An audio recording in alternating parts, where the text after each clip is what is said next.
नमस्कारम सुप्रभातम बच्चों। आज class 11th का पहला लेक्चर होने वाला है और इस लेक्चर में हम पढ़ाएंगे सेट्स। तो क्लास 11 का पहला टॉपिक, पहला चैप्टर है सेट और इसी के बारे में आज हम समझेंगे सेट्स। ठीक है, क्या होता है सेट्स, पहले ये समझते हैं। Set is a well defined collection of objects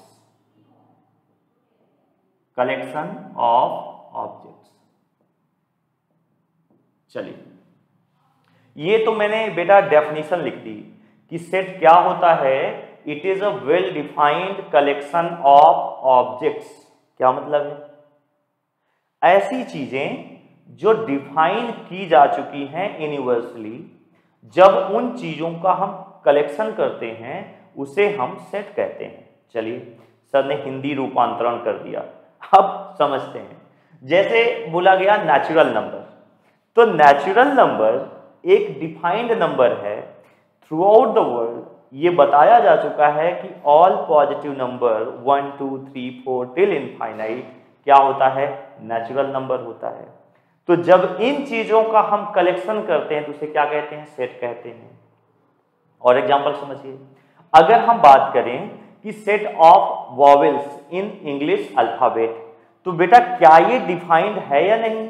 यानी हर बच्चे को बताया गया है ना कि वॉवेल क्या होता है, कौन कौन से लेटर्स वॉवेल होते हैं। तो कहीं भी दुनिया में जाओगे, जिस बच्चे को थोड़ा सा बेसिक्स पता होगा इंग्लिश के बारे में, उसे पता होगा कि वॉवेल्स क्या है, क्योंकि ये डिफाइन किया जा चुका है कि इंग्लिश में 5 लेटर्स वॉवेल होते हैं। बात समझ रहे हैं? तो ऐसे किसी भी चीज का जो डिफाइन की जा चुकी है और उसका हम कलेक्शन करते हैं तो उसे हम सेट कहते हैं। बात समझ आई? आइए समझते हैं कि इसको लिखा कैसे जाता है, रिप्रेजेंट कैसे किया जाता है। तो सेट को रिप्रेजेंट करने की दो तरीके होते हैं बेटा। There are 2 ways to represent set. पहला है जिसे हम बोलते हैं रोस्टर फॉर्म,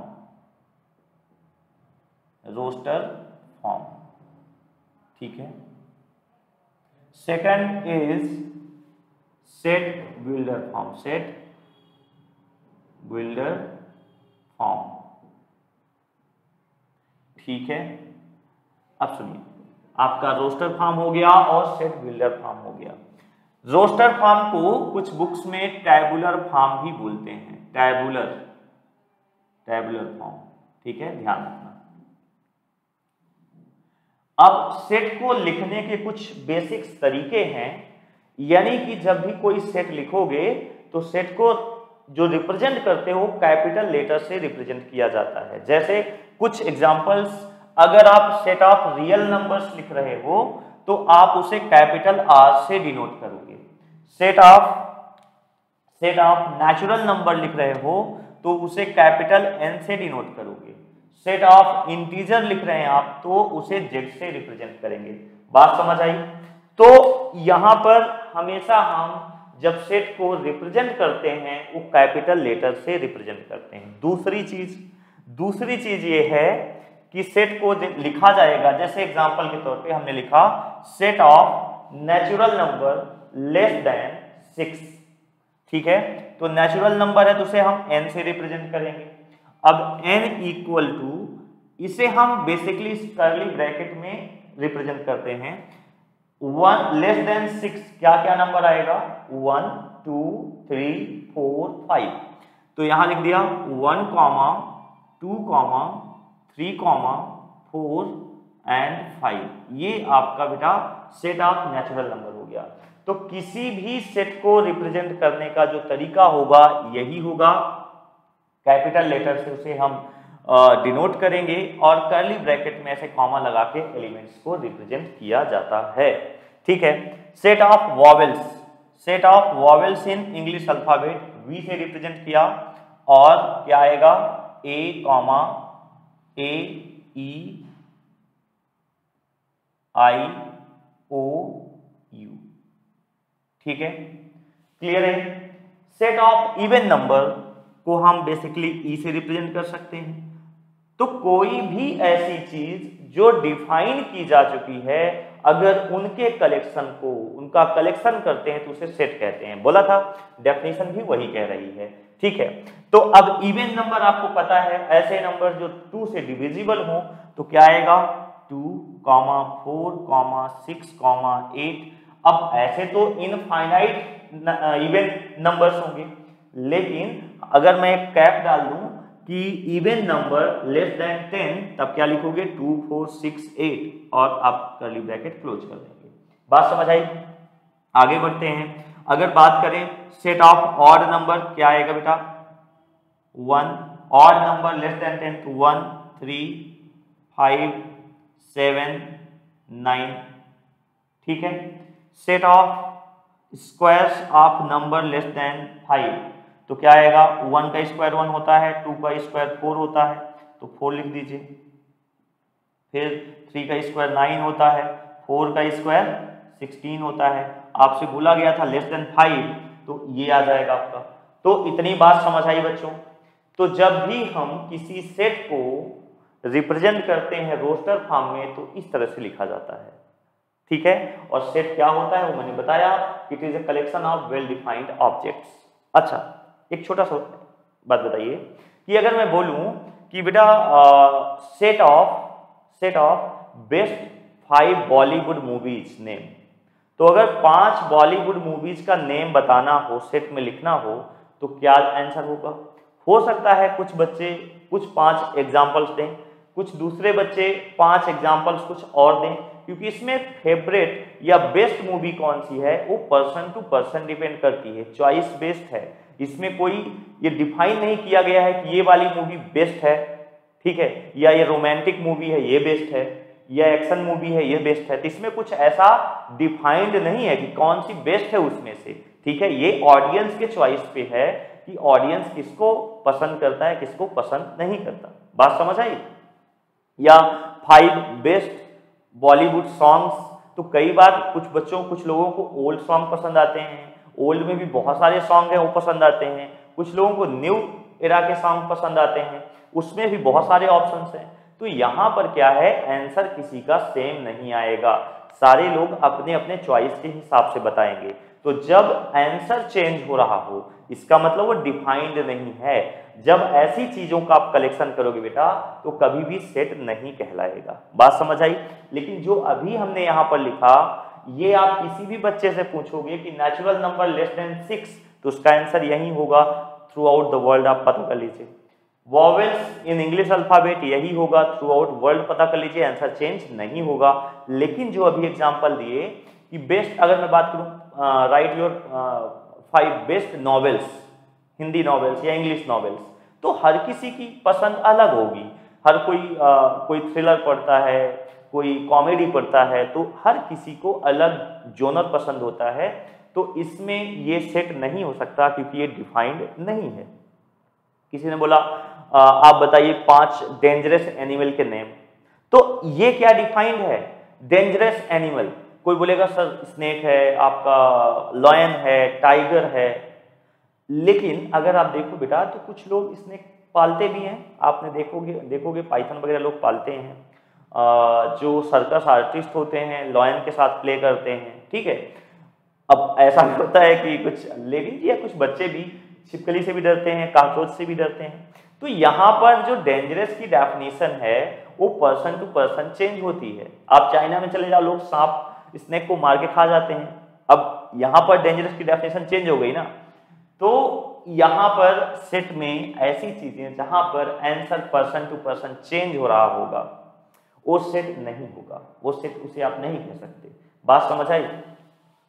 तो ऐसी चीजें जो केवल डिफाइंड हैं, जब उनका कलेक्शन करेंगे तो हम सेट बोलेंगे। जैसे set of states in India, India में जितने भी स्टेट्स हैं अगर उनका कलेक्शन किया जाए तो क्या बनेगा? कंट्री बन जाता है। यानी इंडिया को भी एक सेट कह सकते हैं। और ये सेट किस चीज का है? It is a collection of states, कई स्टेट्स का जब कलेक्शन हुआ तो एक कंट्री बना जिसका नाम था इंडिया, उसको आई से रिप्रेजेंट कर सकते हैं। तो उसका अगर हम सेट बनाएंगे तो कैसे बनाएंगे, आई इज इक्वल टू, अब उसके अंदर जितने भी स्टेट्स हैं, इंडियन स्टेट्स जितने भी हैं उन सबको लिख देंगे। कोई लिखेगा एमपी, यूपी, बिहार, झारखंड, ऐसे, तो आप ऐसे सेट बना सकते हो। बात समझ आई?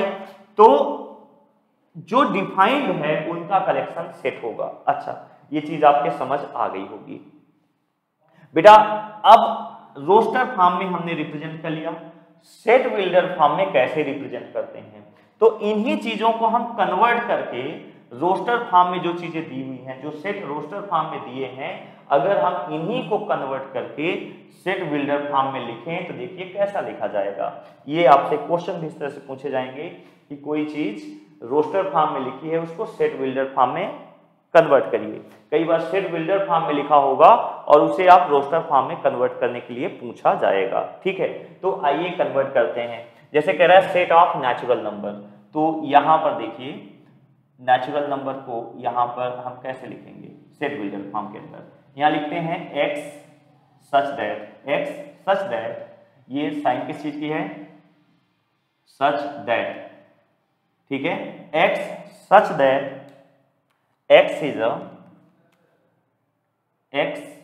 is natural number को NO से कर देता हूं, नंबर लेस देन 6। बात समझ आई? तो नेचुरल नंबर ये इसी को हमने इस फॉर्म में रिप्रेजेंट कर दिया। यहां पर आपका एक स्टेटमेंट फॉर्मेट होता है जहां पर ऐसे लिखते हैं x such that x is a natural number less then 6।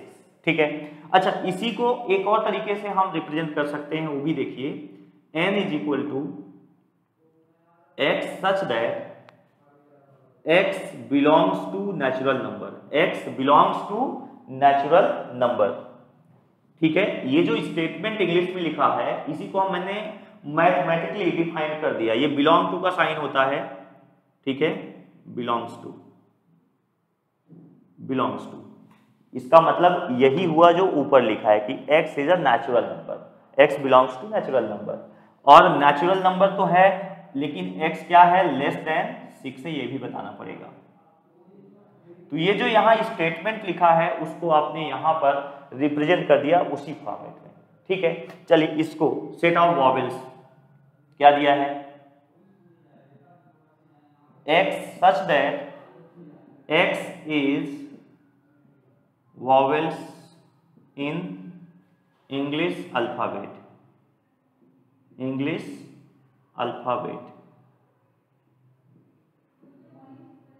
ये आपका सेट बन गया। बात समझ आई बच्चों? x is a vowel in English alphabet.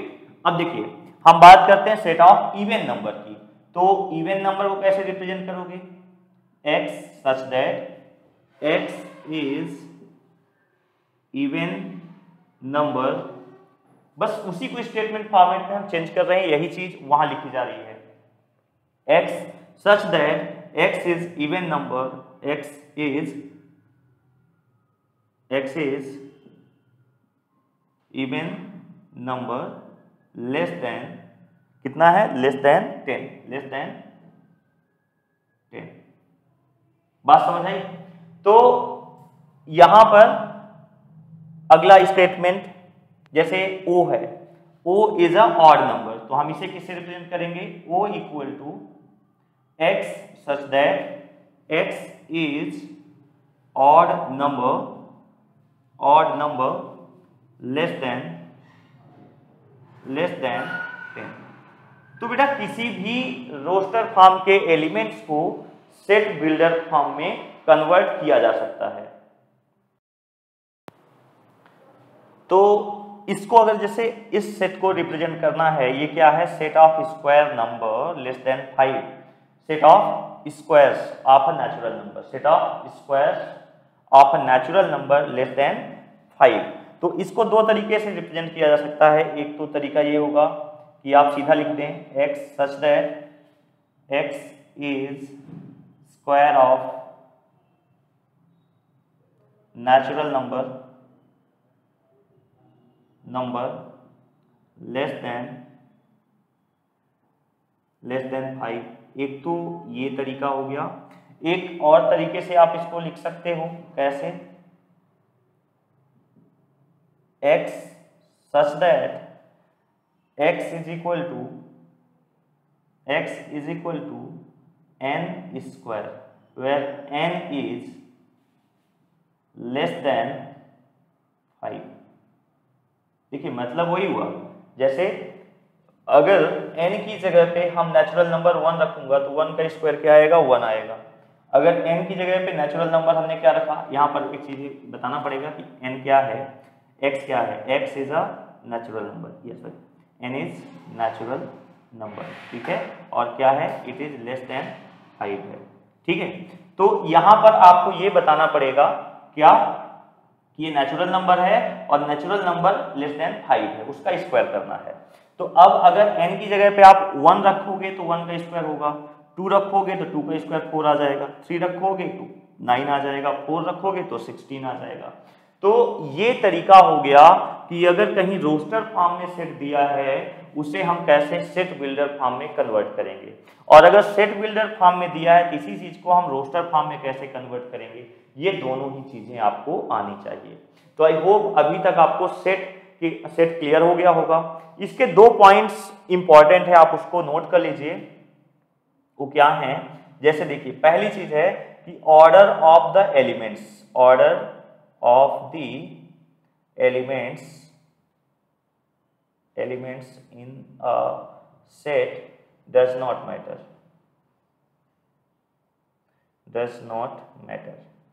क्या मतलब हुआ इसका कि जैसे कोई भी सेट लिखा है यहाँ पर सेट ऑफ वॉवेल्स, आप इसको ऐसा लिखिए या आप इसको कैसे लिख सकते हो, इसी चीज को आप कैसे लिख सकते हो, E A O I U। Order matter नहीं करेगा, ऑर्डर डज नॉट मैटर। बात समझ आई? ऐसा क्यों? क्योंकि जैसे अभी एग्जांपल दिया था हमने set of states in India, तो इंडिया एक सेट है, किस चीज का सेट है? Set of collection of states, ठीक है। तो जब आप कलेक्शन ऑफ स्टेट्स बनाओगे इंडिया में तो कोई स्टार्ट करेगा, जब आप सेट लिखना चालू करोगे तो हो सकता है कोई स्टार्ट करे यूपी पहले लिखे, फिर एमपी लिखे, फिर बिहार लिखे, फिर तो इसमें कोई चेंज हो सकता है कोई एमपी से चालू करे, कोई यूपी से चालू करे, कोई बिहार से चालू करे, ऑर्डर सेम नहीं होगी, ठीक है। तो इसलिए ऑर्डर कभी भी सेट के अंदर मैटर नहीं करता। आप एलिमेंट्स आगे पीछे कर सकते हो, उसमें कोई फर्क नहीं पड़ेगा और सेम सेट काउंट होगा, यानी कि ये सेट और ये सेट सेम ही है, कोई डिफरेंस नहीं है। दूसरा पॉइंट ये है बेटा कि elements are not repeated in a set, elements are not repeated in a set के अंदर एलिमेंट्स रिपीट नहीं होने चाहिए, समझ रहे हैं आप। एलिमेंट्स जैसे यहां पर लिखा है 1 3 5 7 9, अब ऐसा ना हो कि 1 दोबारा आ जाए, वो इनवैलिड हो जाएगा। तो कभी भी सेट के अंदर कभी एलिमेंट्स रिपीट नहीं होते, ठीक है। इतनी बात क्लियर हो गई। तो ये ऑल अबाउट सेट के बारे में है। अब हम पढ़ेंगे किसके बारे में? Types of set. ये टाइप्स नहीं है, ये तो लिखने के 2 टाइप्स थे, लिखने का कैसे रिप्रेजेंट करोगे सेट को, वो 2 तरीके थे, ठीक है, जिसमें हमने एक रोस्टर फॉर्म और एक सेट बिल्डर फॉर्म में रिप्रेजेंट किया है। Now will understand the types of set, okay, note it down.